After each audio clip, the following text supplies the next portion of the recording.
Hello. Yes, I'm here.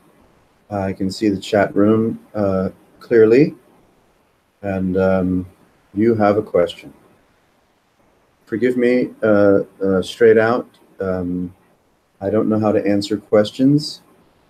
In that, there's no preconceived knowledge or understanding of any kind resonating here. This is improvisational. And if our improvisation bears a fruit of some kind, well, yay. So, sure.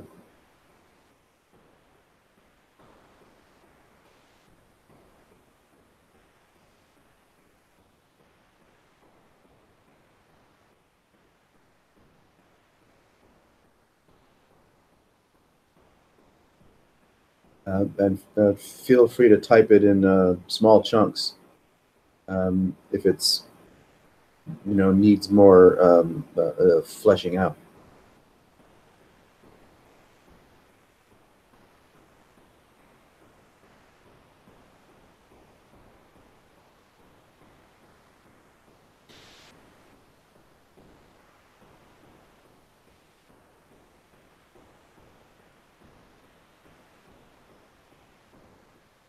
Okay. Song, lyrics.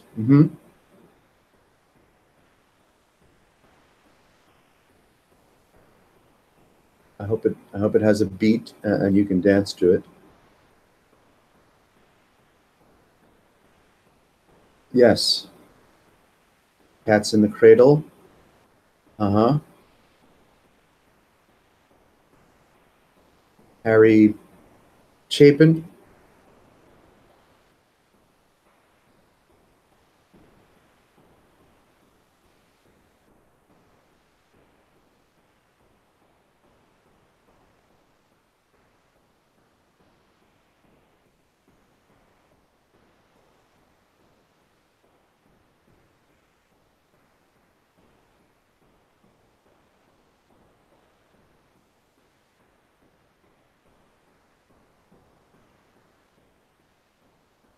Cats in the Cradle and the Silver Spoon. Little boy blue and the man in the moon. When you coming home, Dad? I don't know when, but we'll get together then. Son, we'll have a good time then.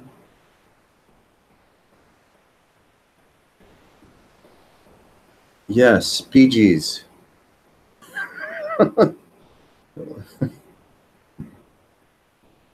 Both of those songs are a clear indication of deep enlightenment.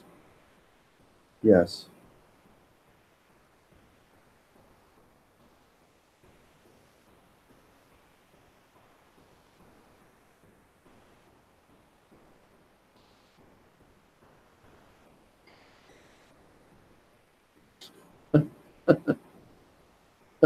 Hi, Sai. Glad you could join us.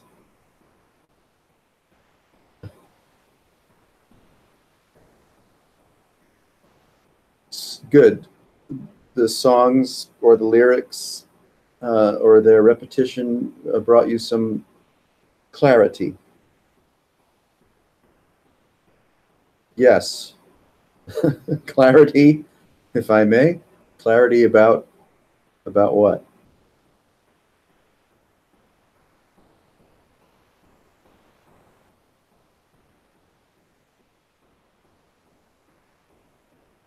Well, that's a good sign, of course. Anything that slaps us silly is a friend indeed.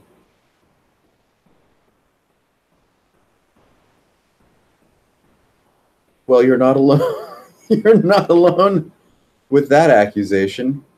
Blind and dumb, um, is consciousness's best best act.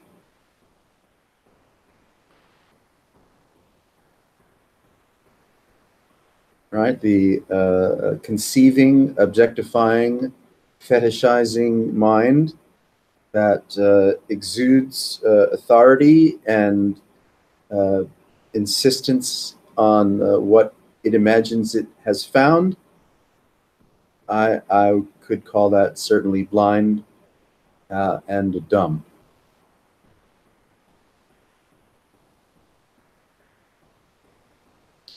Ah, okay. From blind and dumb to love. Why not? What a great segue. Oh, yeah.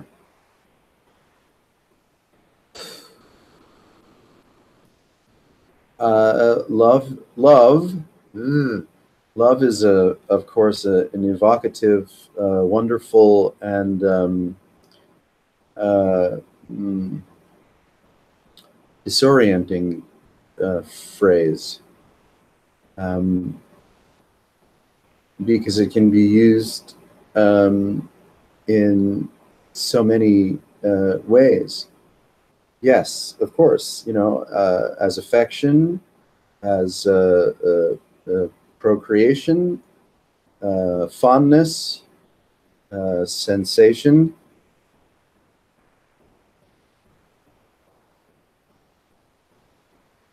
Uh-huh. So when you say it has quite a hold, uh, something is present, not just the song or the lyrics to the song, or even the implication that the song or the message is gifting you with. Uh-huh. Hypnosis.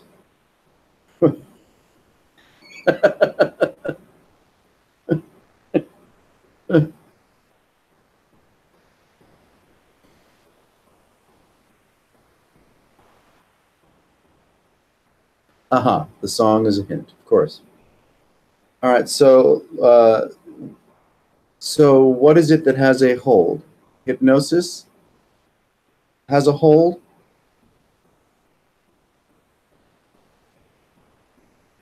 We're just teasing it out, right? So we can be kind of, well, clear and creative, as we play with it, look at it.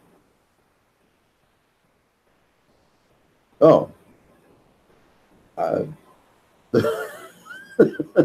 schmear, right? The whole schmear. Okay, I'm prepared to expound on demand. Why the fuck not?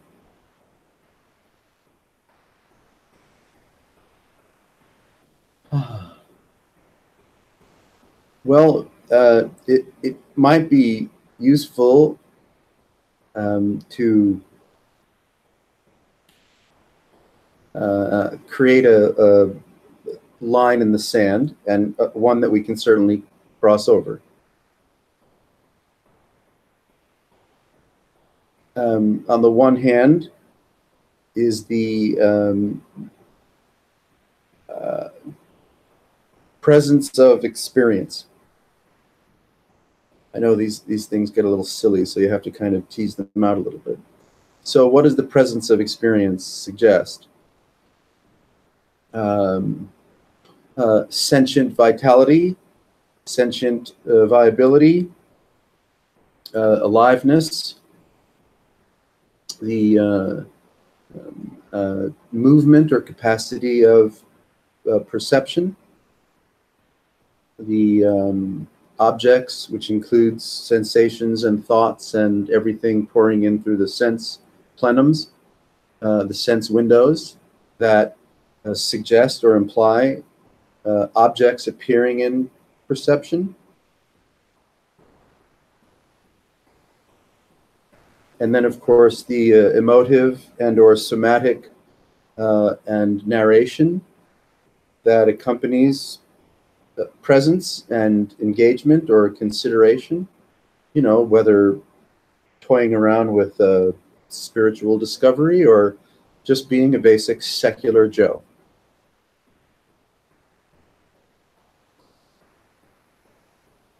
And you could even drill down a little deeper behind that which appears, the nature of its appearing, to whom or to what it's appearing, it can also be considered, right? Contemplated upon.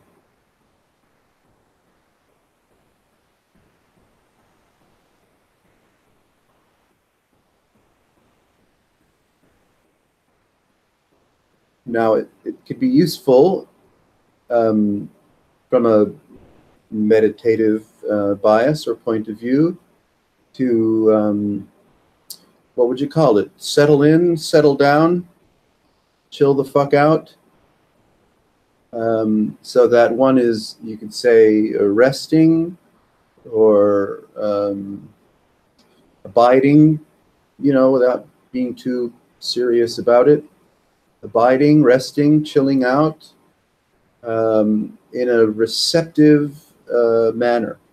So receptive means avoiding conclusion. Being willing just to sense. Being willing just to feel. To notice the movement and the texture of sensing and feeling,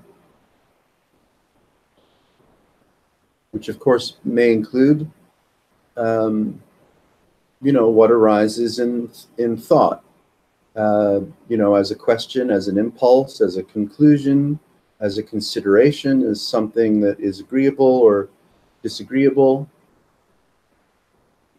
Then the emotional or physical response to the presence of abiding, the presence of discovery, the presence of inquiring.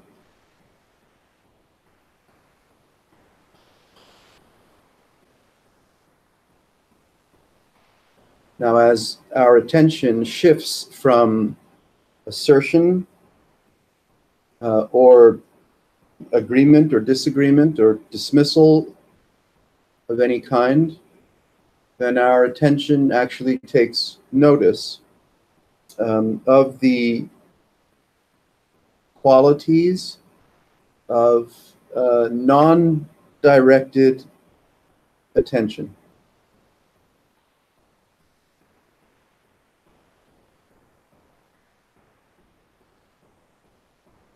The availability, which is non-directed attention, not destination oriented, it's not problem solving oriented. There's no justification.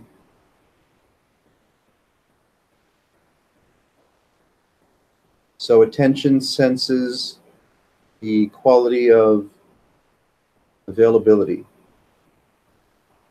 curiosity, sensing, presence.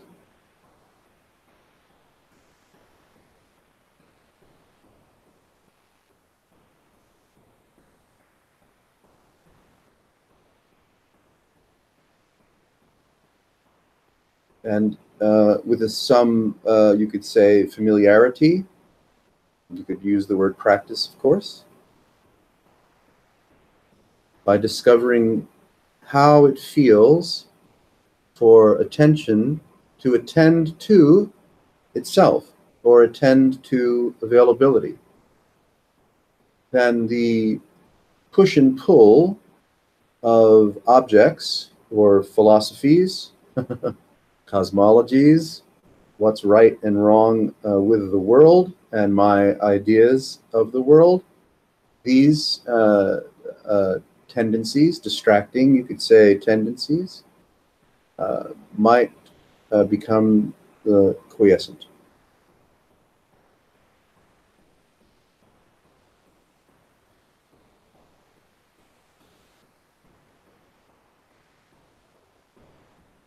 So one's ongoing attention is nourished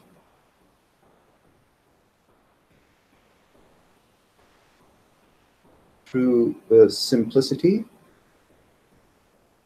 non-directed tension, uncluttered tension.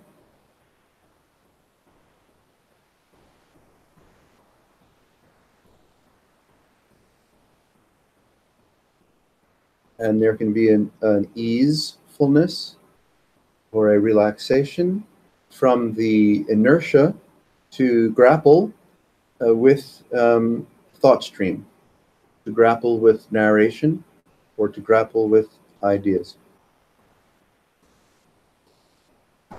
Hi. Come on in.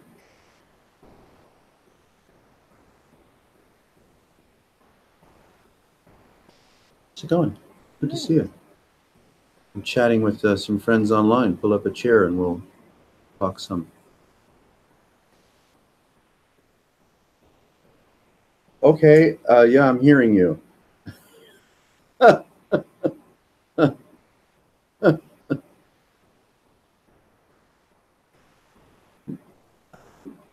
We personify very quickly.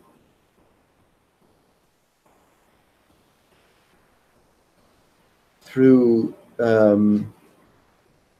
memory and mind and sensation and emotion, relationship and all that entails, we personify very, very quickly. And we may have strong impulses, you know, as concerns present relationships or prior relationships, or the pursuit of future relationships.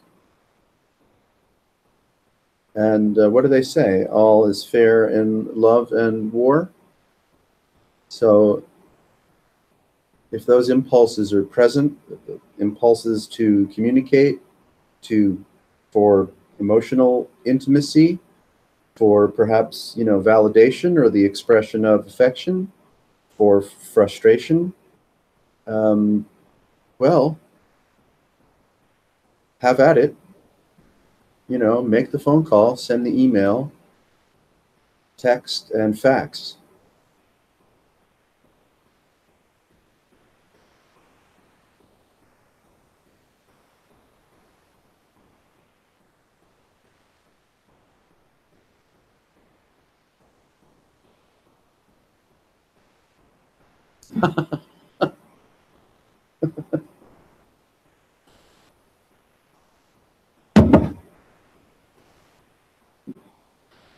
Well, there's a lot to be said for, what can we say, simply suffering.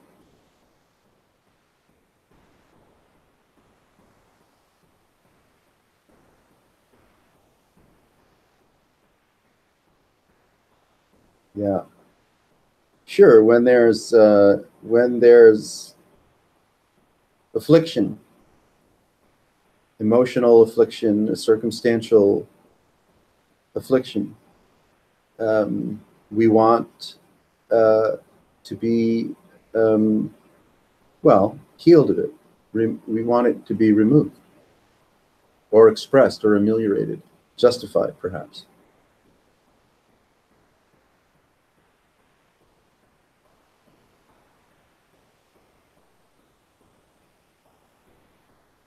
It's an exaggeration. It's an exaggeration of basic existential confusion.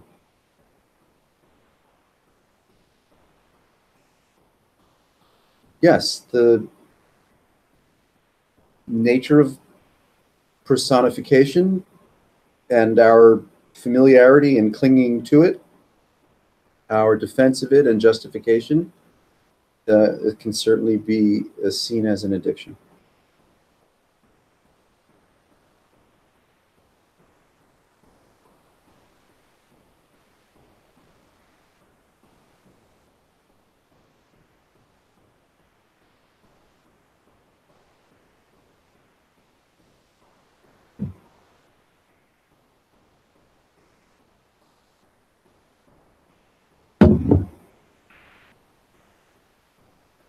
Well, I'll leave our good friends on the internet to discuss things amongst themselves. Oh, that's all right. I Okay. just realized that everything you were saying was just, I think what I just needed to hear. Not for any particular reason, Yeah. just Yeah. Right. just fell into place. Like, That's right. what the heck? What What's the point? That's right. Send it and then wish you wouldn't. Go ahead. Send Yeah. it, Yeah. Send Right. it and then be in anguish for days upon end because you sent it. I Sure. don't even know what they're talking about. Yeah. Well, yeah, we all know how that feels. Whatever the strain might be. Yeah. I'm gonna send it, or not send it, anguish for days, or not. Yeah. That's what we have. You know, life on Earth as the person has anguish in equal measure. With Whatever else you think you can find. anguish in equal measure with pleasure. Sure. Or, I mean, everything is in, equal measure, whatever you find. In equal measure against just the opposite of whatever you find. Yes. I So if mean, you find pleasure, you're going to find 50%. you can break it down by percentages as if life were a pie chart. Oh, you don't mean equal like 50-50. You just mean whatever you get, you're going to get the opposite. Yeah, I mean, here we are. This is what you get. Right. Yeah. Yeah.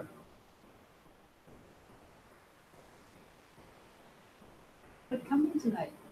Oh my gosh, I'm here. That's right. Yeah.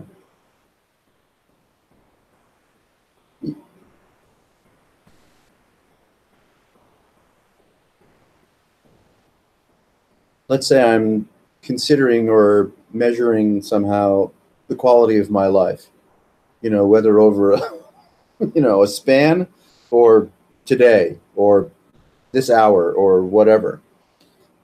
Any attempt to place a measure on things has to include accusation, belief, conclusion, the way things are, and then my reaction to that narration, that sense of being, whether I'm enjoying myself or I'm threatened or I'm having emotional, angst of one kind or another. And then, one's identity is in motion, where we're on a tear.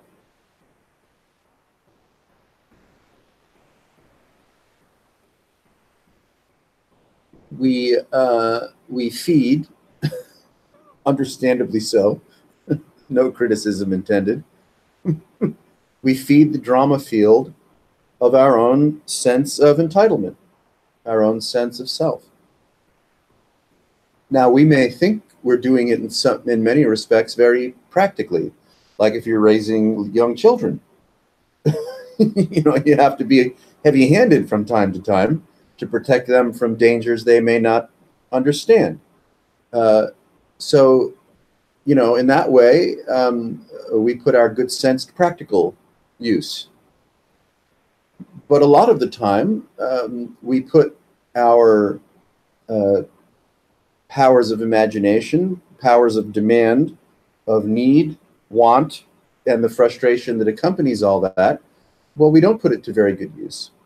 We might internalize or externalize, or both. And then, we're living in the drama field that is me, with respect to everything.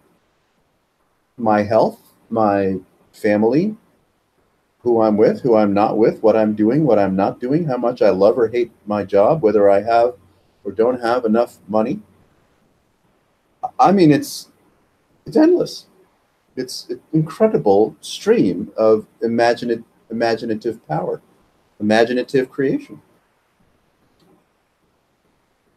And then, we'll go to therapy or gurus or diets or drugs of one kind or another to attempt to ameliorate the disquietude and the discomfort of being drunk on the imagination of ourselves.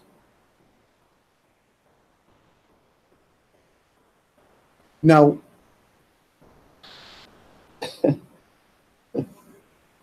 it's obviously too easy to generalize when saying anything about anything. I mean, there are many, let's say, people that are suffering from malnutrition, violence in the home, climactic disruption, sexual assault, et cetera, and certain kinds of help and intervention could be very valuable. Hypnosis. Okay. All right. Well, You never know what you're going to make up. Yes, but I mean, yeah. There's no need to eat. Let's just bypass that one. Right. So, to make this kind of a conversation a little more relevant, let's say, to place it into a utilitarian context, we hopefully want to start from a more mature, perhaps more relaxed, more adult launching place, so that we can really divine and divinize. What's that called when you have a stick and you're looking for water? Yeah? Right? Yeah, you want to use these powers of discovery to look into the nature of consciousness, into the nature of experience, to the nature of mind, the nature of sensation. So if you look too hard, it's like a mirage. Don't look too hard. Yes. Or it's there, but if you look too hard, and then it's gone. I'm saying you don't have to really look that hard. Well, as you get good at it, yeah.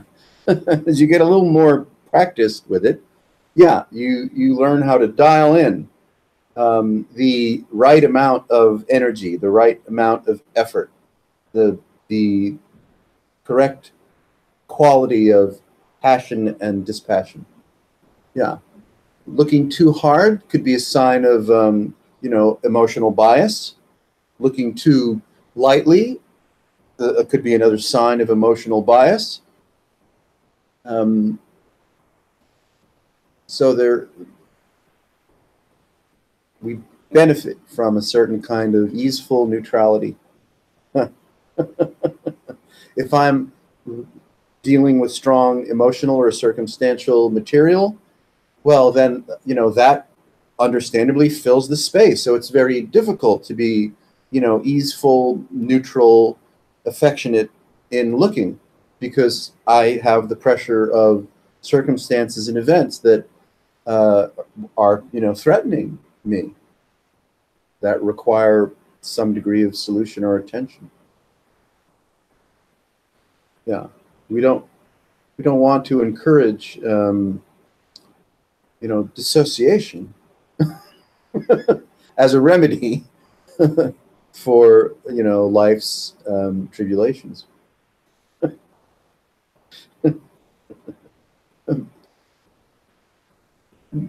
But to be able to conduct a certain kind of consideration, yeah, we have to be capable and or willing for psycho-emotional material, circumstantial material, to, at least for a short time, be put aside. Otherwise, we are drafting, like as in behind, drafting our own hallucination, because we're driven by, remedy. Revenge.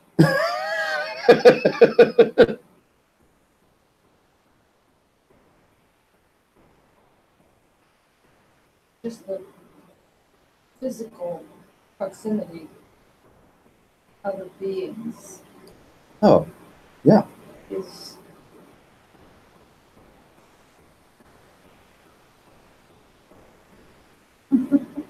Yeah. like, just move away for just a minute. Uh-huh. Just give me a minute. That's right. Yeah. Mm-hmm. That's what this is right now for me. Good. This is Right. Yeah. To carve out some time for yourself, some space for yourself to be at ease and not distracted or interactive. No demand is placed upon you. So yes, there's a, the the neuroticism of the culture um, is exacerbated by this unrelenting psychic pressure, whether it's political issues or financial issues um, of all kinds. And as we are overwhelmed by too much information, too much demand on our attention, we become exhausted, psychically exhausted, and unable to nourish ourselves with doing nothing, with simplicity. ability to multitask is no longer there. Oh, wait a minute. I just realized, not now, just realized. Mm-hmm. There was no ever such thing as multitasking. Right.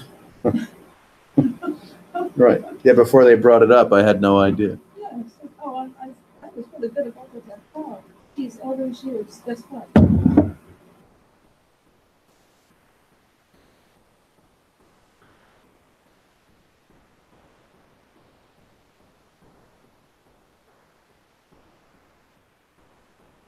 This room has a different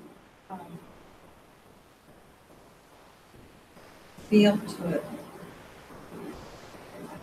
as opposed to when I came to see that other guy, the guy that sits with his legs crossed and has his hands out. Who Oh, was that? Adam? Yeah, that- Yeah. Yeah, Chacksfield, yeah. yeah, he was here. I just, boy, I think I had said to you, it was like a horror film. It's like, don't do it, but it was good. Now it's just so nice and Yeah. calm and peaceful. I feel right here. Yeah, that's good. Yeah, you don't want too much Jesus energy to mess things up.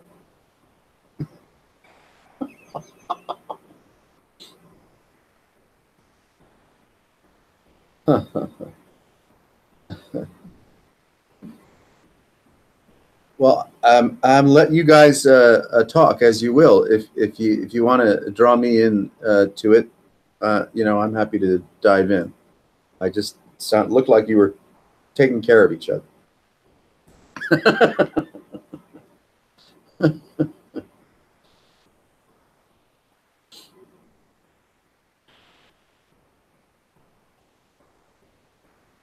A problem-solving mind is an afflicted mind. The mind is also suggesting a persona, right? A vector, an agenda that is, seeking pleasure or avoiding pain. Is an afflicted mind. It's a sense of identity, the burden of identity in psychological time. And this is exhausting. The burden of personification, the burden of identity in psychological time, being full to overflowing with opinions and strategies and conclusions and defenses and compensations, knowledge, is a hell realm. Especially when everybody's mind wants to be right. And of course, everyone's mind wants to be right. I'm, any Facebook page, any chat room, any, weird, this anonymous, right, way of relating to strangers through, right, not unaccountable written word, degrades into abuse. I'm unfamiliar with that because Uh-huh. I don't have Facebook, I don't do social media, I don't listen to Twitter or Good for you. what Yeah. are the other ones, Twitter and Well, yeah, dozens, whatever hundreds. they are. None of it. Right.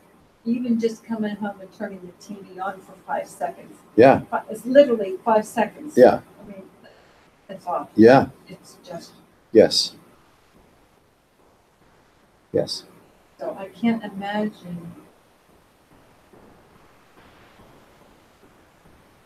I don't want to say the level of distress that humanity is allowing themselves to be sucked in. Well, I think it's a fair observation. The manipulation of opinion, the hate speech that pours out of the media,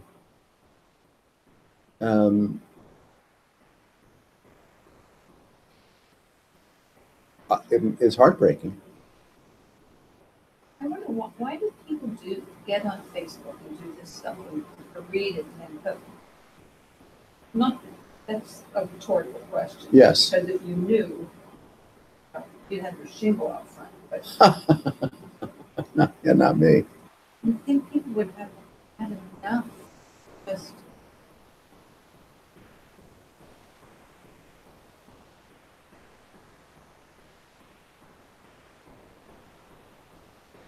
Yeah.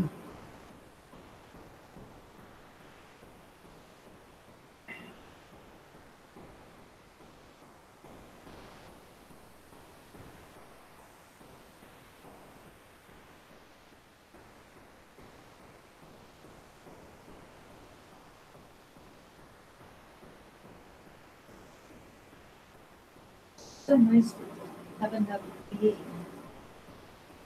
in the room without the overwhelming need to think that you have to fill in when there's silence. Oh, it's just, this is so, Yeah. I mean, talk all you want. What I'm Right. just saying is,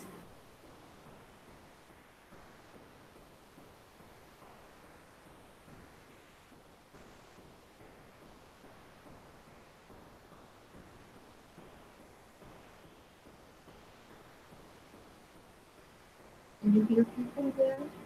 No, I can watch the chat room. Yeah, there's no audio. One-way audio. It's all the written word. Yeah. They're all writing stuff. Yeah. Can they hear you? Yes. Yeah, they can hear us. You're a little quiet, but they can hear us, I'm sure. It's it's not a common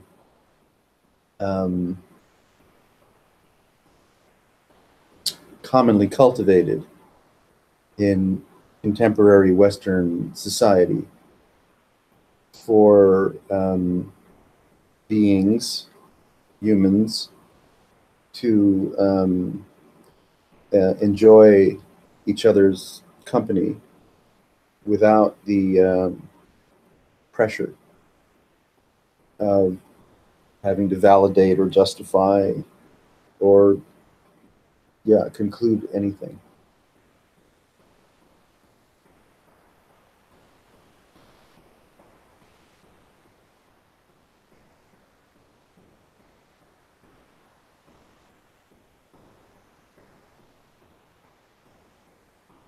In meditation halls,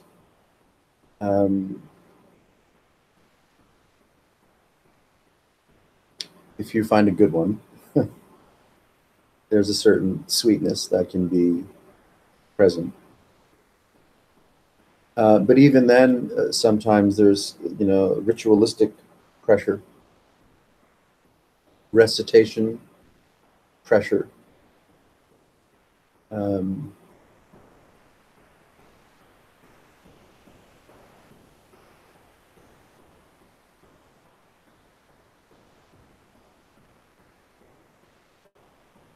it's a different quality of meditation when there's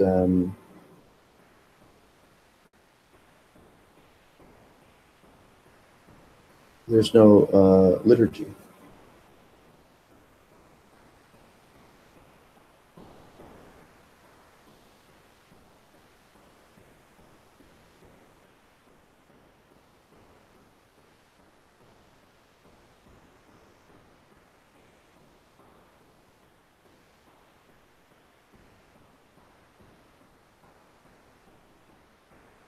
Well, all right. Well, let's play around with that for a little while.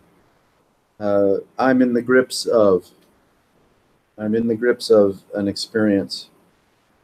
Yeah.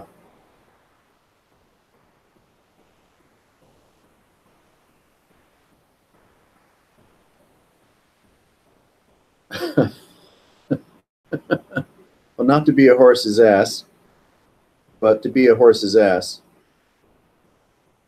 Um,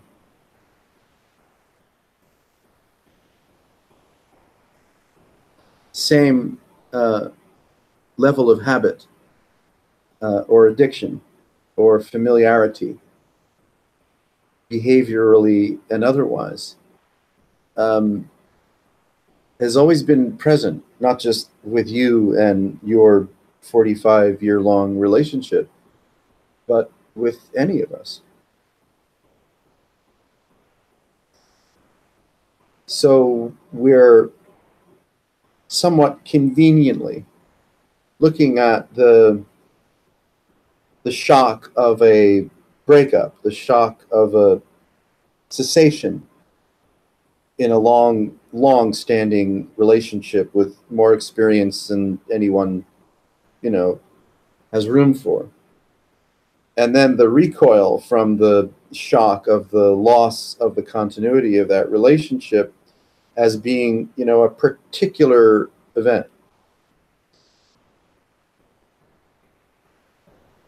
Um, but we don't see that even during the entire course of the relationship or the course of our lives, the snake oil of of personification has always been present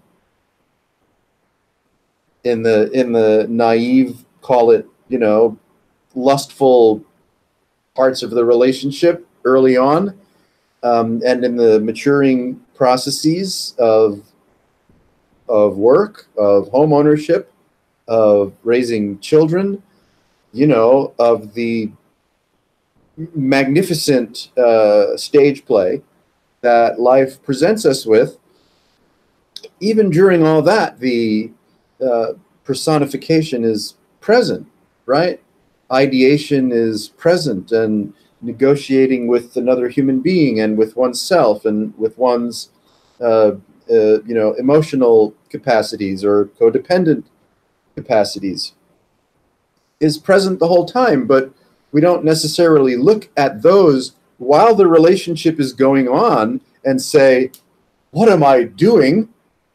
We habituate to it, and why shouldn't we?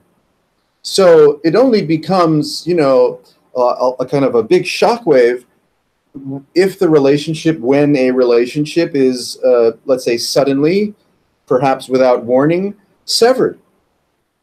And now this whole inertia field, which was the imagination of myself and my memory and my behaviors and my love and my disappointments and frustrations, now they become, much larger in my imagination, triggered by the ending of the relationship. But it's not quite an accurate way to recapitulate.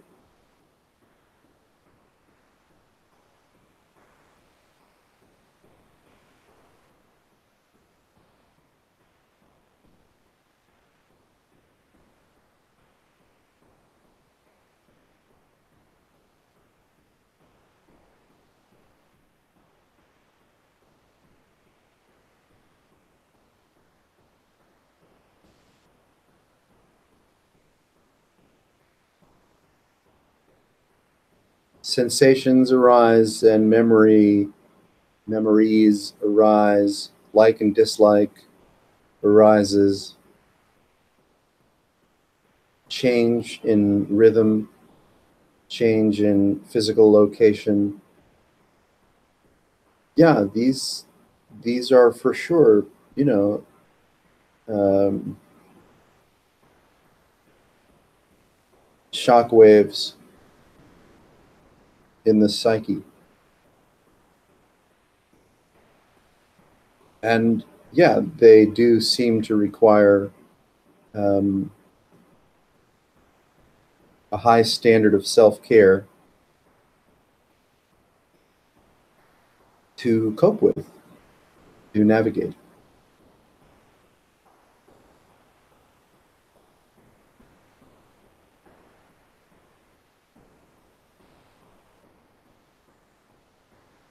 And it hurts.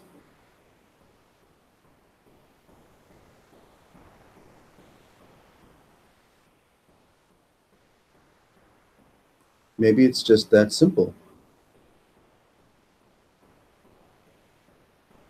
What I might find in present experience is hurting, loss, shame, rejection,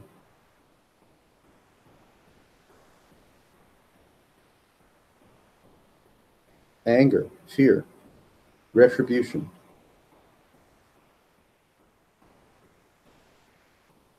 Threat to self.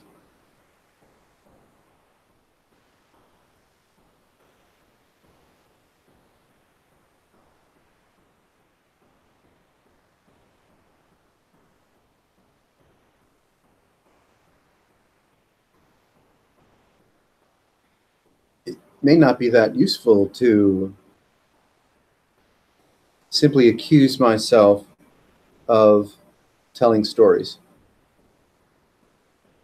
as if once I can consent to that, I should feel differently.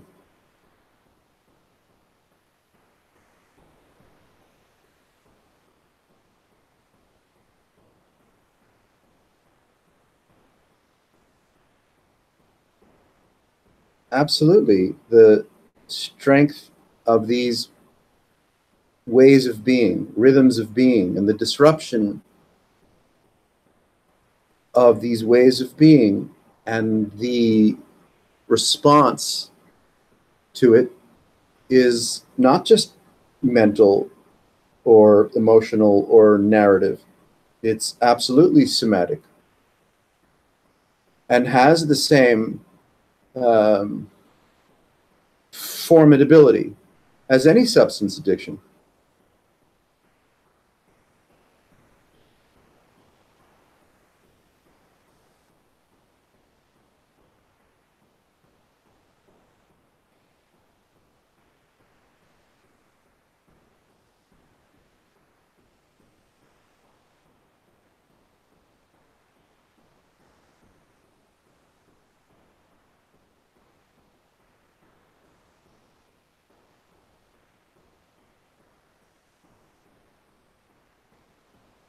Maybe, maybe one thing we can do, you know, in the midst of this kind of grief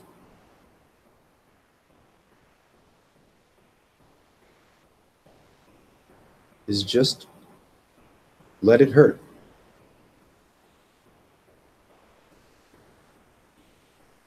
You can't talk your way out of it.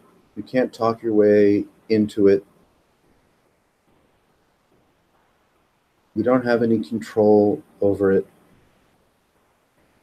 Even if we're skilled Advaitins, skilled Dzogchen practitioners, it don't mean fuck all.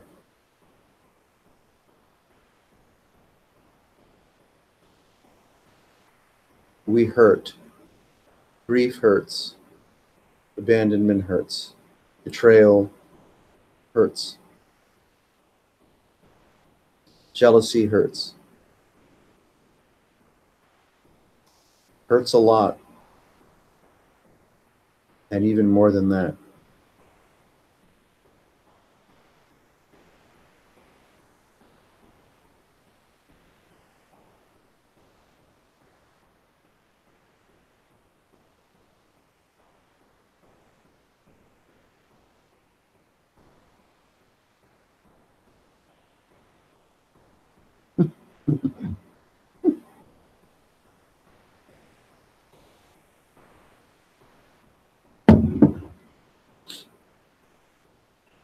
Well,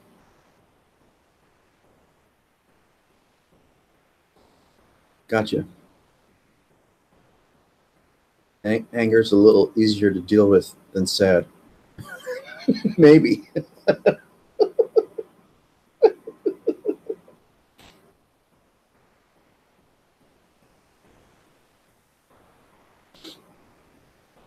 I think you're right. Everything is a hint that there are no hints.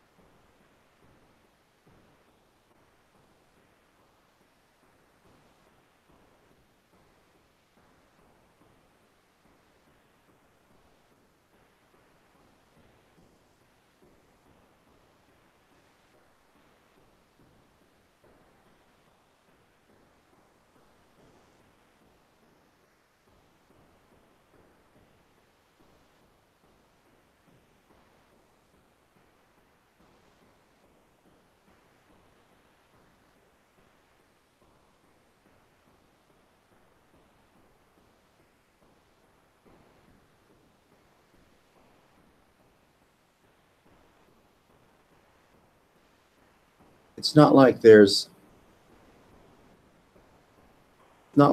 some destination or condition or event.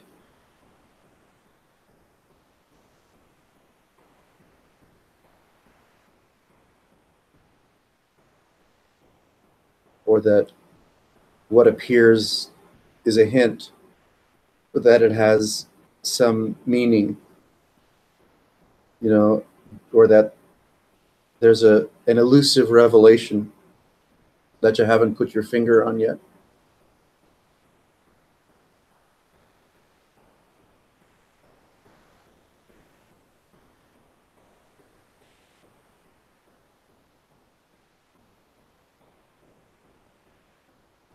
Mind extrudes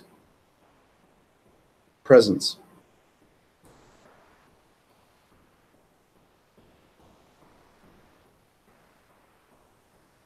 Inputs and outputs.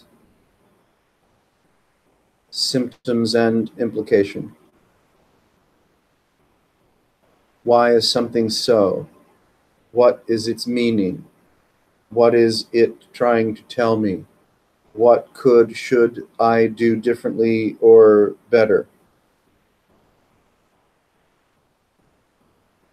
So, I mean, these are either lovely or maddening, but they're movements in mind.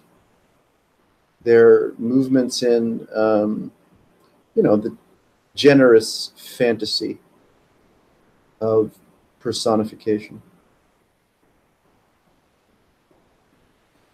They're occult.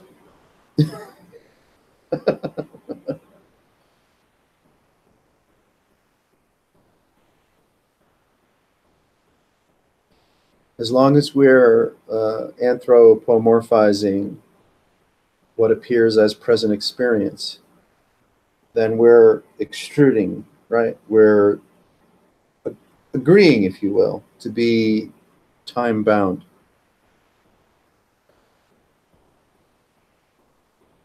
To be influenced by the presentation and implication of things.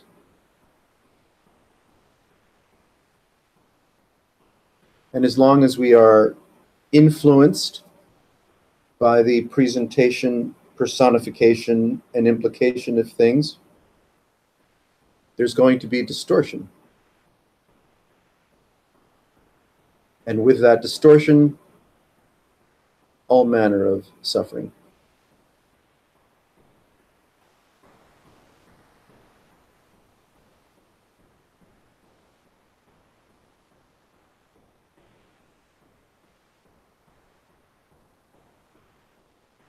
So the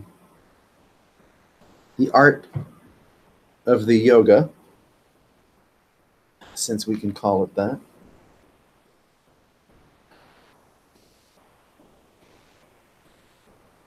The art of the yoga is this presence, uninfluenced.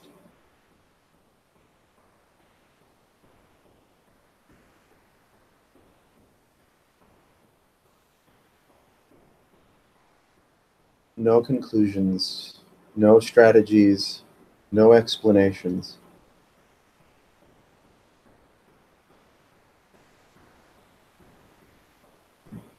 Permit yourself, give yourself the gift, give yourself permission to be uninfluenced, not be the product of experience, not be the product of accoutrement.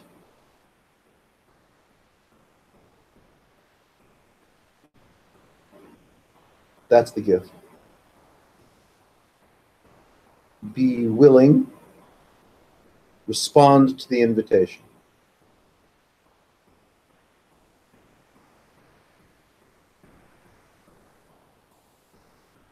For presence to be without implication.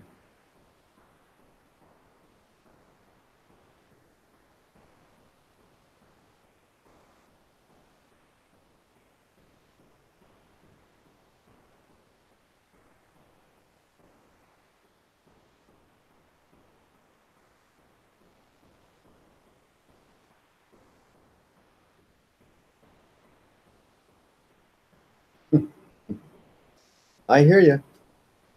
If it's boring, don't do it. Go to the movie. Go to your movie.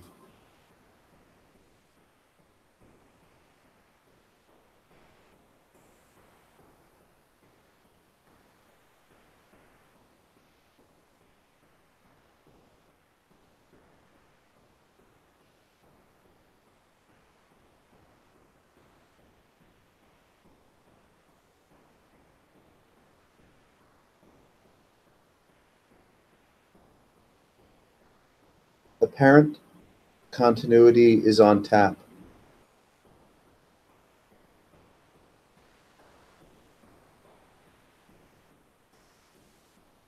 If you touch this,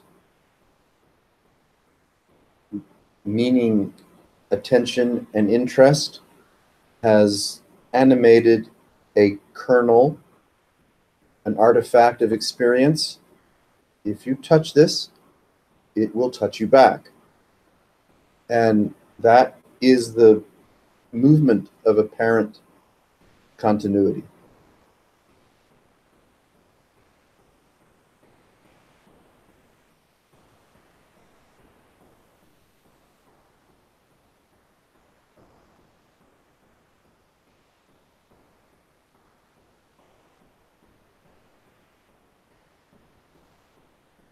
What's strange, not to single it out, since it's all strange, is that the generosity of apparent continuity, the instant-on inebriation of personification, shares as a companion to the same space, if you will, as unadorned attention.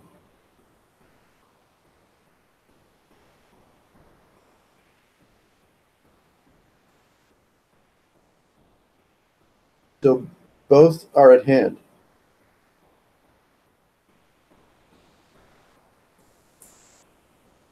Unadorned attention. Relief.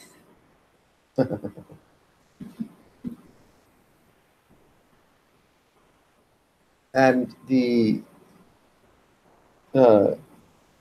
launch of anything, everything.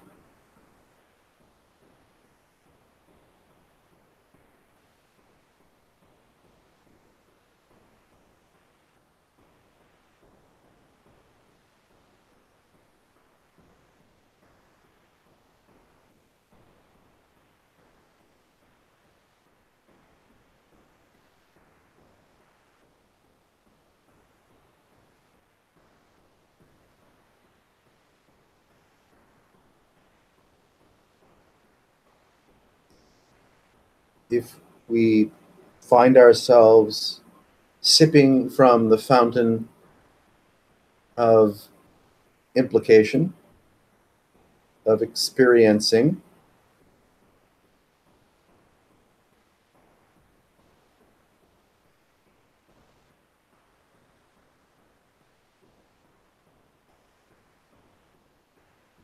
then the manifestation or personification, continuity, imagination of one's life comes pouring in.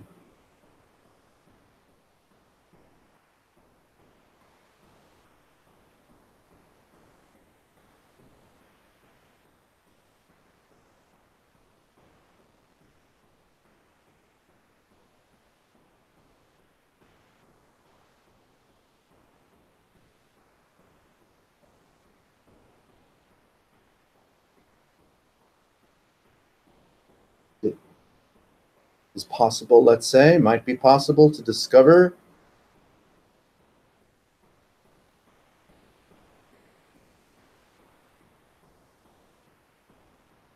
that presence is also unadorned, unafflicted.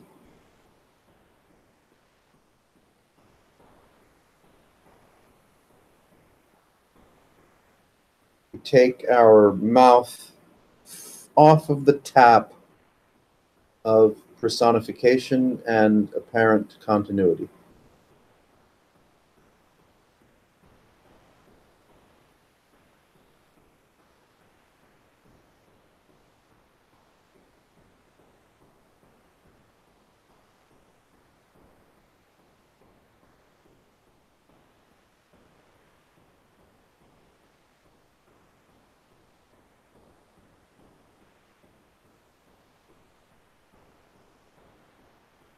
We find ourselves nourished by simplicity, free from opinion, free from relativistic accusation.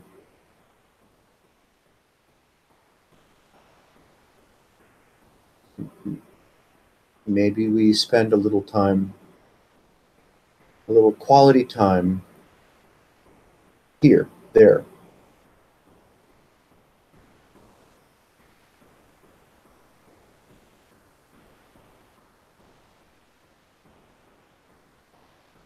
And also with you, Sven.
movement of discovery as experience through narrative, emotion, recognition, enjoyment or dismissive moods.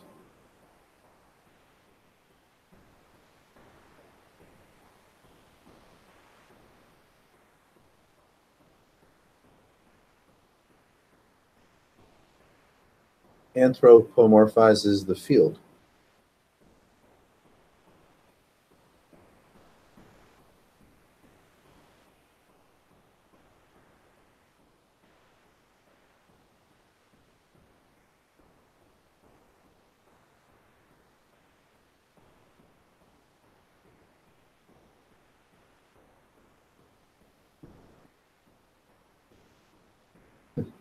Sometimes we're given misdirection.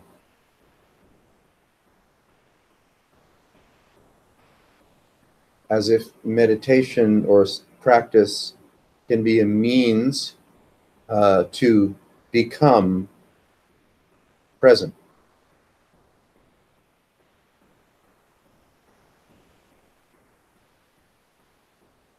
However, if presence already is, then one would be taking a long, circuitous, labyrinthian route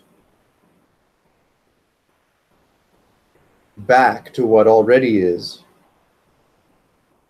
But if you simply don't distort it in the first place, then no meditation is needed, no vehicle is needed, because the hallucination of being anywhere other than presence itself doesn't arise. If we're medicating our confusion or attempting to redirect confusion, more than likely we'll end up remaining in the loop under the influence of that confusion.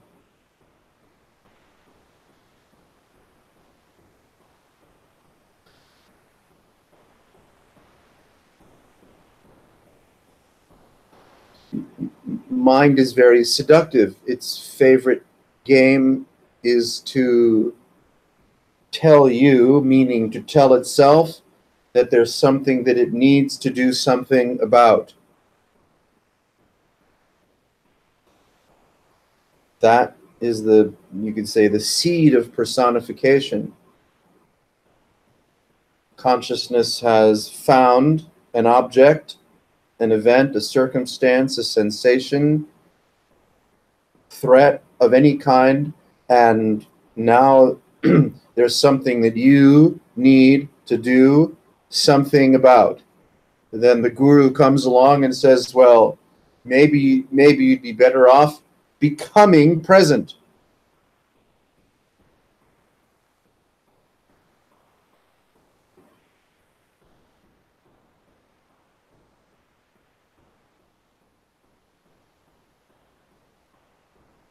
It may take a little maturity, a little study, let's say, a little cushion time to begin to appreciate the, noumenal essence of non-duality. Sorry, I said that. I'll say it again. The noumenal essence of non-duality is this here now. This here now. But you're not going to find this very easily. Here, you can kiss that goodbye, and now there's no such thing. So some other magical capacity, a magical capacity, a non-dual, non-conceiving, acquisitive capacity.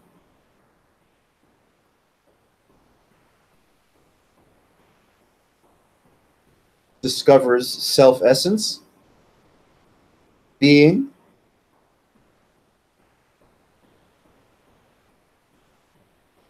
and is able then, with glee, to discard the spiritual instructions or spiritual practices that start with delusion and then foolishly attempt to mitigate that delusion.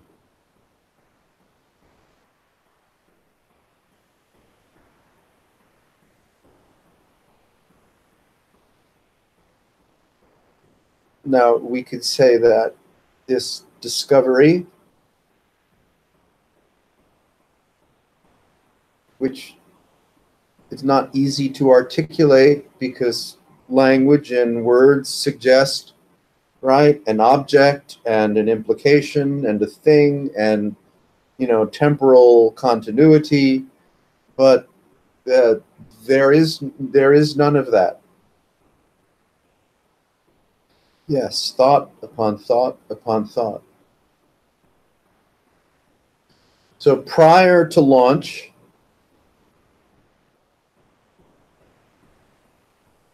prior to the being in receipt of or insisting upon or subscribing to or signing up for, right, personification,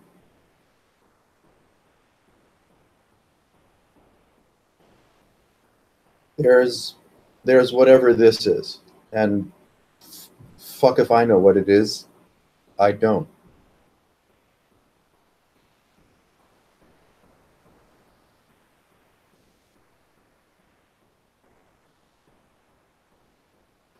So this, we're going to refer to it as prior to, can't possibly be prior to, because the holism of whatever present experience is, unadorned is on tap, and, right, personification is on tap concomitantly. So we can kind of say prior to, but, well, we know we're lying.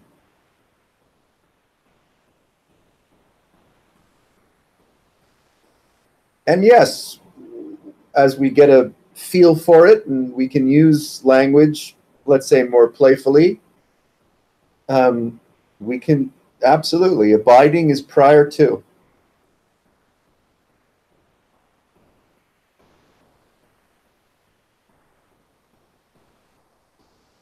With the cessation of conceiving, which is why not present, here we are, whatever the fuck where is, having a one-sided verbal and texted conversation.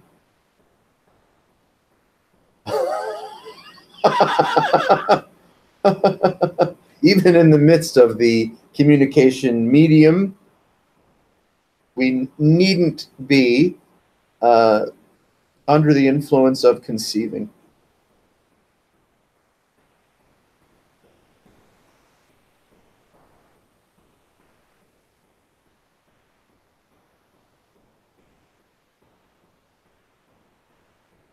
The dichotomous mind, the mind of personification, accuses and insists on true, right? Because of its opposite.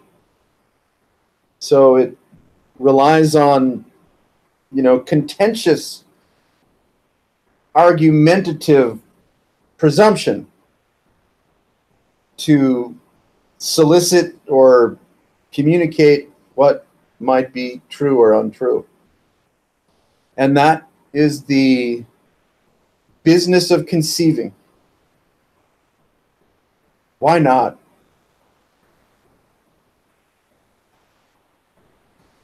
The clarified mind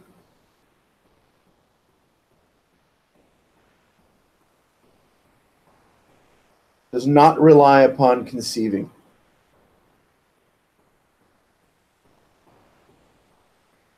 It does not personify and then convince itself of what it needs to do about whatever it finds to be unpleasant.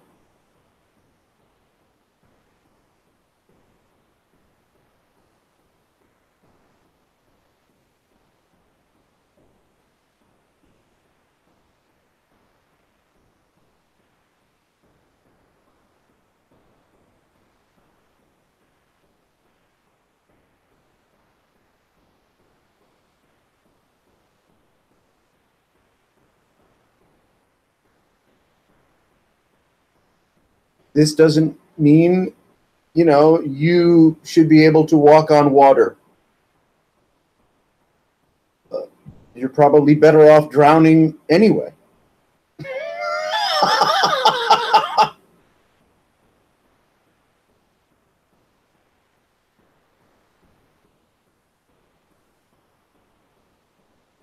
When we fetishize saints and avadutes, stream entrants, and the like, we expect these mutants to have, be in possession of miraculous powers, bilocation, and loaves and fishes, on and on and on and on. And then we're attracted to these, not to the freedom itself.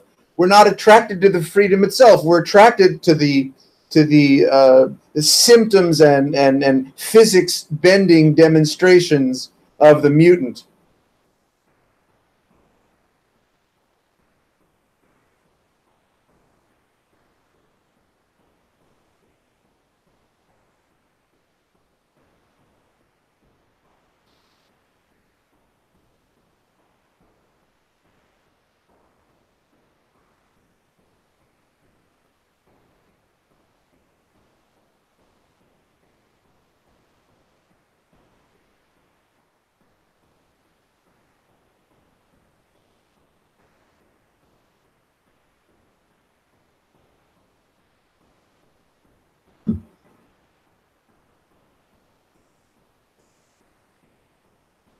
The world is in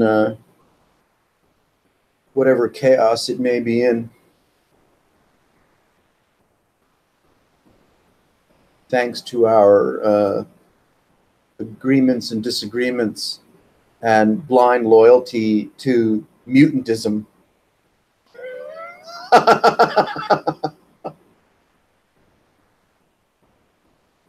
And of course, the socio-political abuse of religious messaging throughout the ages.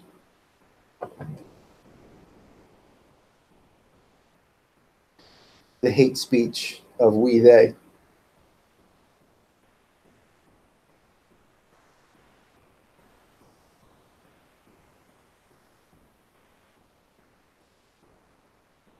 The evangelicalism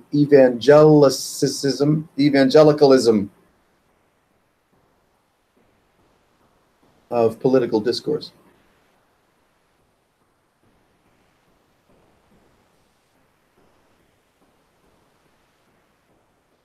Chauvinistic paternalism.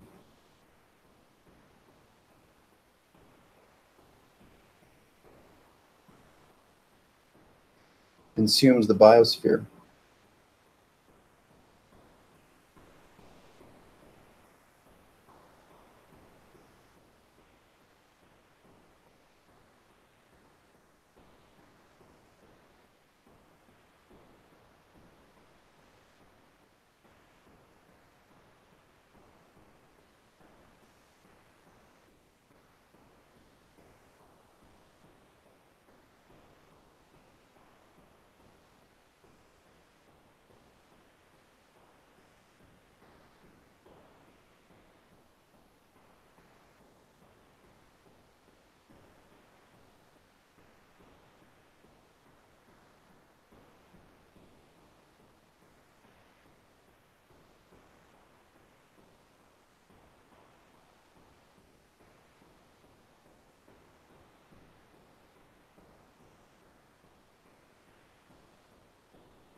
Wouldn't it be lovely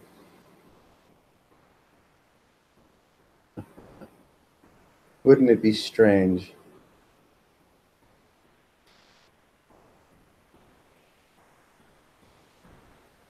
to see that there's nothing in it for you?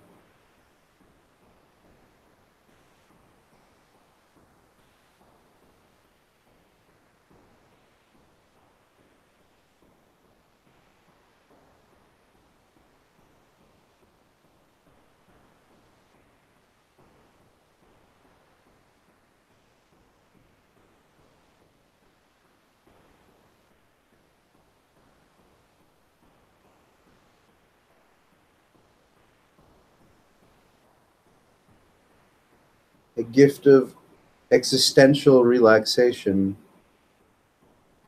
a gift of existential innocence,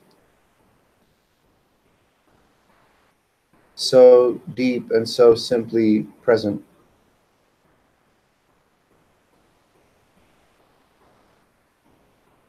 that there's nothing in it for us. This isn't about anything.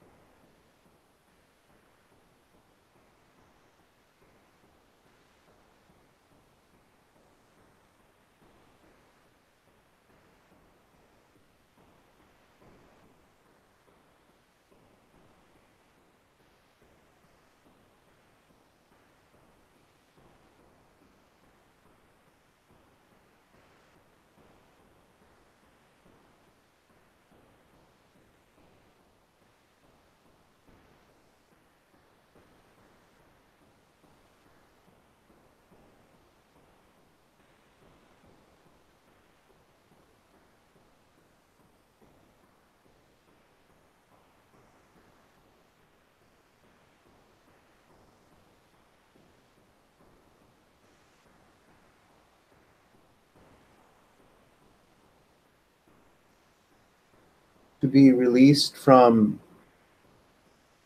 the influence of others, the knowledge,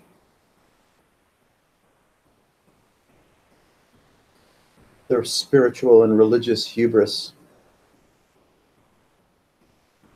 the fascistic narrative of political sphere, petty superstitions and loyalties of incarcerated being.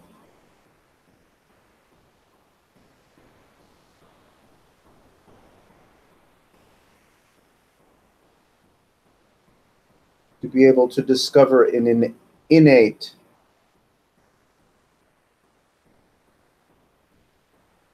intelligence that does not suffer the apparition of personification.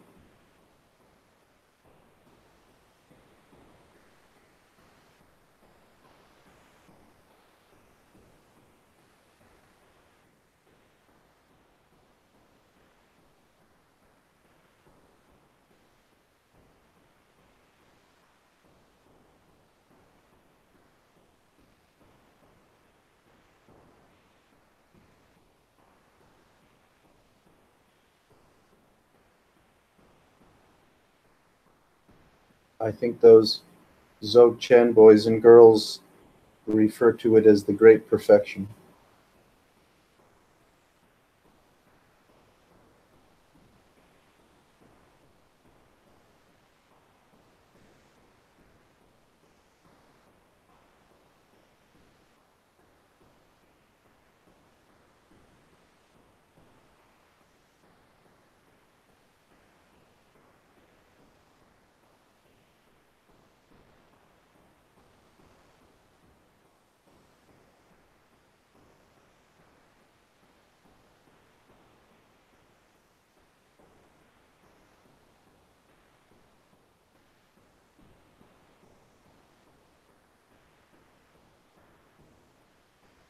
Yes, thank you.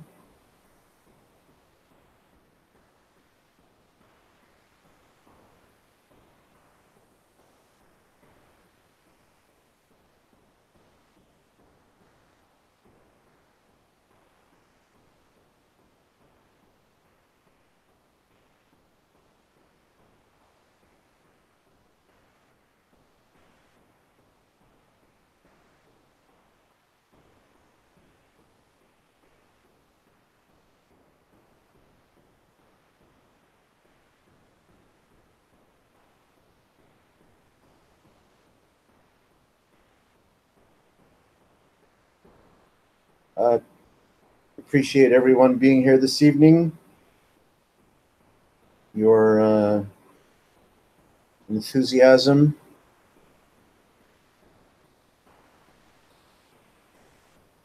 I hope you had as much fun as I did.